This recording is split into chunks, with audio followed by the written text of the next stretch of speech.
Pemirsa, saat ini Anda menyaksikan MNC News Prime. Kita akan membahas terkait dengan bagaimana jalannya persidangan hari ini terhadap Ferdy Sambo khususnya, di mana hari ini Jaksa Penuntut Umum membacakan tuntutan atas Ferdy Sambo selama seumur hidup.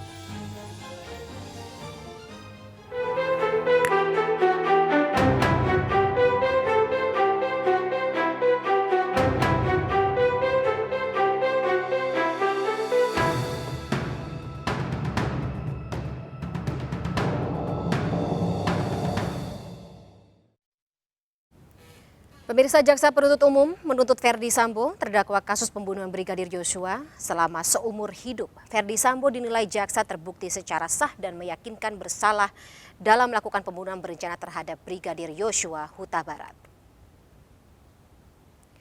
Menurut JPU, pembunuhan berencana terhadap Yosua dilakukan bersama 4 terdakwa lain, yakni Putri Chandrawati, Richard Eliezer, Ricky Rizal, dan Kuat Ma'ruf.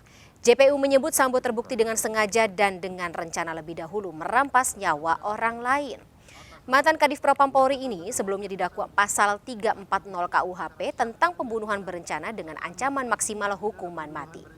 Sambo juga dinilai terbukti melakukan perintangan penyidikan terkait pengusutan kasus kematian Yosua. Menyatakan terdakwa Ferdy Sambo telah terbukti secara sah dan meyakinkan bersalah melakukan tindak pidana pembunuhan berencana secara bersama-sama, melanggar pasal 340 KUHP, Jungto pasal 55 ayat 1 ke 1 KUHP, dan menyatakan telah terbukti secara sah dan meyakinkan melakukan tindak pidana tanpa hak atau melawan hukum, melakukan tindakan yang berakibat terganggunya sistem elektronik menjadi tidak bekerja secara bersama-sama sebagaimana mestinya, melanggar pasal 49 Jungto pasal 33 Undang-Undang nomor 19 tahun 2016 tentang perubahan atas Undang-Undang nomor 11 tahun 2008 tentang informasi dan transaksi elektronik, Jungto pasal 55 ayat 1 ke 1 KUHP sebagaimana dakwaan ke-1 primer dan dakwaan kedua pertama primer. Menjatuhkan pidana terhadap terdakwa dengan pidana seumur hidup. Menyatakan barang bukti berupa mulai A sampai 41 dikembalikan kepada JPU untuk digunakan dalam perkara atas nama Hendra Kurniawan dan kawan-kawan. Sementara itu, pemirsa, keluarga Yosua kecewa dengan tuntutan hukuman seumur hidup yang disampaikan oleh Jaksa Penuntut Umum dalam sidang di Pengadilan Jakarta atau Pengadilan Negeri Jakarta Selatan hari ini. Sambo menurut keluarga layak dituntut hukuman mati. Sangat-sangat kecewa karena sudah anak kami dibunuh secara sadis dan biadab, tetap mereka kukuh atau kekeh mempertahankan fitnah kepada anak kami, fitnah yang sangat kejam daripada pembunuhan. Kami mohon hukuman yang seberat-beratnya yang setimpal dengan kejahatan mereka. Jadi harapan kami sebagai ibu, mohon Jaksa Penuntut Umum maupun hakim sebagai harapan kami utusan Tuhan di muka bumi ini, kami sebagai umat yang terjolimi, masyarakat yang kecil, orang tua yang telah ditinggalkan anak kami, mohon kami diberikan keadilan yang seadil-adilnya, seturut setimpal dengan perlakuan kejahatan mereka, pembunuhan yang sangat sadis kepada anak kami. Hukuman mati kalau sesuai dengan pasal 340 karena itu adalah terpenuhi persyaratan pasal 340 yaitu hukuman mati terhadap pelaku terdakwa yang membuat pembunuhan yang sangat sadis, keji dan biadab terhadap anak kami almarhum Yosua. Ya pemirsa, hari ini tepat 3 bulan sejak sidang perdana pembunuhan Brigadir Yosua bergulir, Jaksa Penuntut Umum atau JPU akhirnya menuntut sang aktor utama pembunuhan Ferdy Sambo hukuman seumur hidup. Dalam tuntutannya, JPU menyebut terdakwa Ferdy Sambo ini secara sempurna merencanakan pembunuhan terhadap Brigadir Yosua. Hal ini terlihat dari cara Sambo menghilangkan barang bukti dengan mengancam bawahannya serta meminta agar rekaman CCTV di Duren 3 dimusnahkan. Jaksa juga menilai Ferdy Sambo memiliki jeda waktu saat mengetahui peristiwa pelecehan seksual yang dialami istrinya Putri Chandrawati hingga peristiwa pembunuhan itu terjadi. Sambo dinilai memiliki waktu untuk melakukan perencanaan termasuk memilah cara membunuh Yosua. Lalu Hukuman seumur hidup ini apakah adil bagi Yosua dan juga keluarga? Kita akan membahasnya bersama kuasa hukum keluarga Brigadir Yosua, Nelson Simanjuntak, dan Rasa Mala Aritonang selaku kuasa hukum Verdi Sambo malam hari ini. Selamat malam Bapak-Bapak, Bang Mala, Bang Nelson. Malam. Baik, saya ke Bang Rasa Mala terlebih dahulu ya. Terima kasih sebelumnya sudah menyempatkan hadir di sela-sela waktu rapat Bang Mala. Kita tahu jadwalnya sangat padat tapi menyempatkan hadir untuk bersama kami atau berdialog bersama kami malam hari ini. Tapi Bang Mala sendiri, kita tahu selama ini sudah berjuang ya, membela atau katakanlah mewakili seperti itu, merepresentasikan Verdi Sambo dalam persidangan. Tapi tuntutan yang dialamatkan oleh jaksa penuntut umum ini hampir maksimal, bisa dikatakan seperti itu, seumur hidup. Perlu evaluasi lebih lanjutkah, Bang Mala? Ya, pertama begini, kami tentu menghormati tuntutan yang sudah disampaikan oleh jaksa penuntut umum, karena memang tugas dan fungsi jaksa penuntut umum merepresentasikan korban, juga masyarakat adalah bagian terakhirnya menyampaikan tuntutan tersebut. Jadi kami menghormati hal tersebut. Yang kedua, meskipun demikian ada beberapa catatan kami terkait dengan surat tuntutan tersebut. Terutama soal ada beberapa bagian yang disampaikan di dalam surat tuntutan tersebut yang menurut hemat kami dia tidak berkesesuaian dengan fakta dan bukti-bukti yang sudah dihadirkan di persidangan. Tentu kaitan dengan tuntutan tersebut ada harapan dari keluarga korban, itu tentu sah-sah saja, tapi tentu dalam proses persidangan ini yang perlu dipertimbangkan dalam kerangka keadilan tidak hanya korban tetapi juga ada terdakwa dan juga ada masyarakat. Dalam 3 titik itulah nanti hakim tentu harus mempertimbangkan sekali lagi berdasarkan keyakinan, yang keyakinan tersebut tidak bisa muncul seketika tetapi harus disandarkan pada bukti-bukti yang betul-betul berdasar, betul-betul meyakinkan. Beyond the reasonable doubt, in dubio pro reo, itu prinsip yang berlaku dalam hukum pidana. Saya kira itu. Jadi kepentingan kita bersama sebenarnya adalah dari peristiwa yang begitu besar dan menjadi perhatian masyarakat ini adalah mengungkap kebenaran material. Itu kan yang berulang kali disampaikan oleh semua pihak. Bagaimana persidangan ini bisa mengungkap kebenaran material lewat fakta dan bukti yang dihadirkan di persidangan. Itu saya pikir. Dan bagian terakhir tentu tuntutan sudah disampaikan. Nanti kami punya kesempatan menyampaikan pledoi dan pembelaan. Di bagian terakhir harapannya tentu hakim nanti yang menilai secara keseluruhan, bersikap terbuka, artinya tidak hanya bersandar pada satu keterangan saksi saja, tetapi juga menilai kesesuaiannya dengan keterangan-keterangan saksi lain, juga bukti-bukti yang sudah disajikan di pengadilan. Catatan kami di surat tuntutan itu ada beberapa bagian yang tidak diungkap secara utuh, dan nanti itu kesempatan kami di dalam pembelaan nanti akan kami sampaikan secara lengkap untuk merespon tuntutan yang hari ini sudah disampaikan oleh jaksa penuntut umum. Demikian. Oke, jadi secara garis besar menghargai tapi menyayangkan atau bagaimana, Bang Mala? Ya, tadi prinsipnya kami menghormati surat tuntutan tersebut, namun tentu ada beberapa bagian catatan yang kami sampaikan tadi karena memang menurut hemat kami tidak semua jalan cerita yang bersandar pada fakta dan bukti yang sudah dihadirkan di persidangan itu diambil atau dikutip oleh jaksa penuntut umum dalam surat tuntutannya. Itu nanti yang dalam pembelaan akan kami ungkapkan ya, nanti karena diberikan kesempatan oleh hakim minggu depan. Baik, kalau Bang Nelson juga kecewa kami dengar ya dengan hasil atau katakanlah tuntutan dari para jaksa ini. Terima kasih Mbak Yu yang cantik jelita, Mang Boru Aritonang, saya di kampung Simare-Mare nih. Ada 2 poin yang harus kami sampaikan. Pertama, bergetar, menggelegar itu jaksa penuntut umum membacakan pidana pasal 10 jenis menengah. Nah ini dia, dugaan kami maksimal. Tembak mati atau hukum gantung kan itu maksimal. Minimalnya ada. Yang kedua, disajikan MNC News kita ini bagaimana seorang ibunda tadi di Sungai Bahar kecewa, udah pasti. Adilkah hukum Indonesia? Saat ini melalui PN Jakarta Selatan kecewa berat. Keluarga besar Yosua almarhum.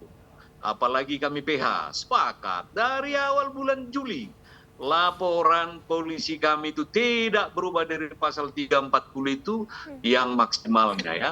Inilah gambaran. Sebenarnya apapun kita sebut, ini kan kasus sederhana yang berputar-putar bagaikan puzzle. Terlalu banyak kalau kita katakan sampai 103 para personil Trunojoyo yang dilibatkan tuh ini. Kita mengetahui hampir 28 tahun kawan ini adalah motor penggerak penyidik yang tahu segalanya. Jadi tidak ada penyimpangan atau kekeliruan yang dia lakukan. Aktor utama kita sebut tadi yang berperan. Saya nggak tahu lagi pasangan beliau ini bagaimana lagi besok. Romeo sama KM kilometer Kuat Maruf jelas 8 tahun. Apa ini ya? 5 paket itu yang kita sebut tadi, dan terakhir nanti mudah-mudahan majelis hakim yang mulia yang akan melakukan trusty justice ya. Eliezer juga sudah masuk di justice kolaborator. Ini pemerintah sudah menunjuk. Bagaimana keadilan itu bisakah kita tegakkan? Ataukah pertanyaan untuk topik kita hari ini, keadilan itu terletak di ketidakadilan. Demikian. Jadi menurut Bang Nelson, tindak pembunuhan berencana yang dilakukan oleh Verdi Sambo ini sudah masuk dalam memang sudah sewajarnya kah untuk dihukum mati?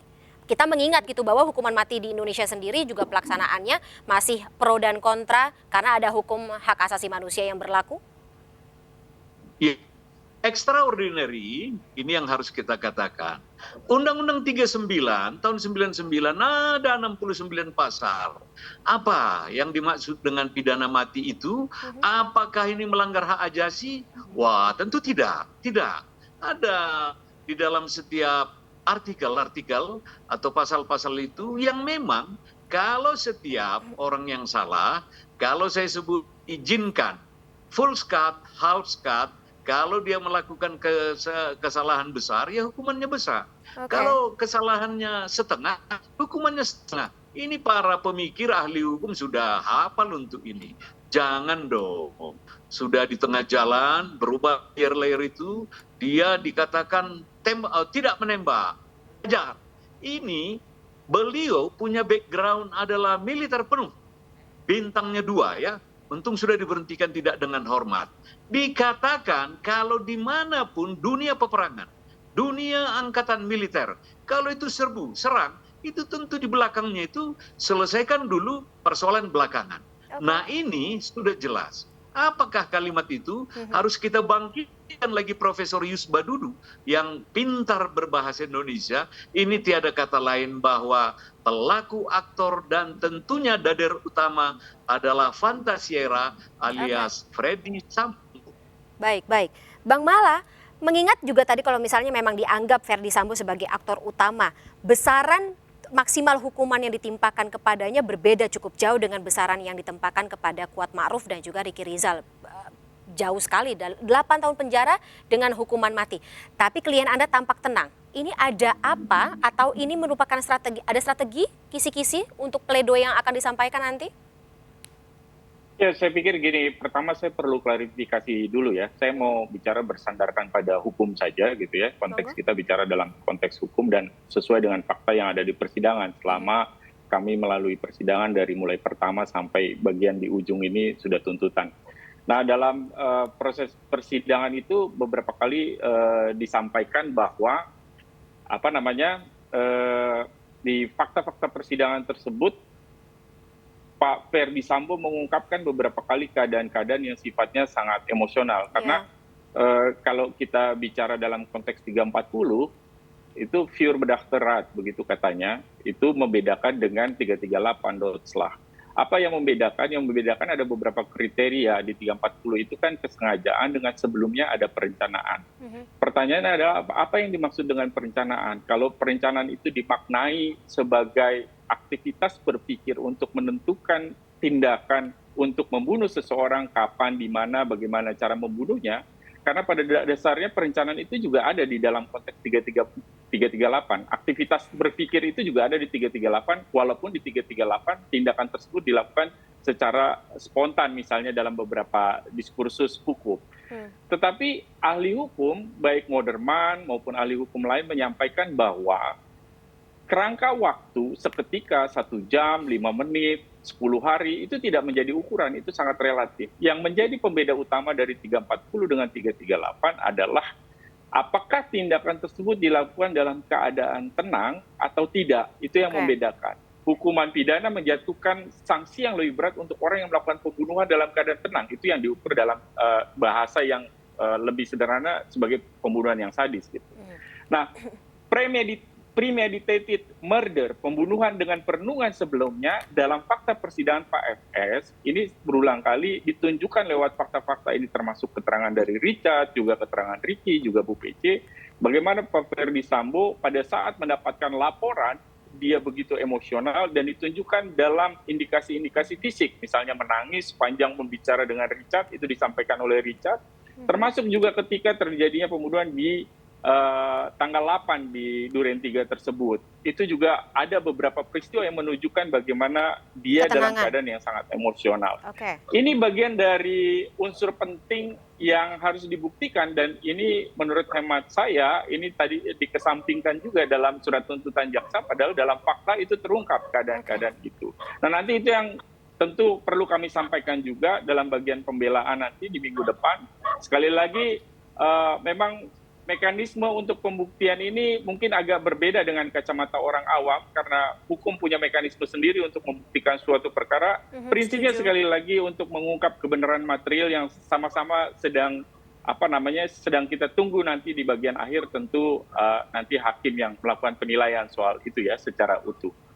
Bang Mala, tadi Bang Mala menyebut ini kondisi Ferdi Sambo yang tidak berada dalam kondisi tenang seperti itu, emosional, ini merupakan salah satu syarat kenapa pasal 340 tidak dipenuhi. Ini berkaitan dengan pernyataan JPU yang sebelumnya menyebut Ferdi Sambo emosi akibat tuduhan atau katakanlah dari bukti jaksa yang disampaikan akibat Putri Chandrawati berselingkuh dengan Brigadir Yosua, betul?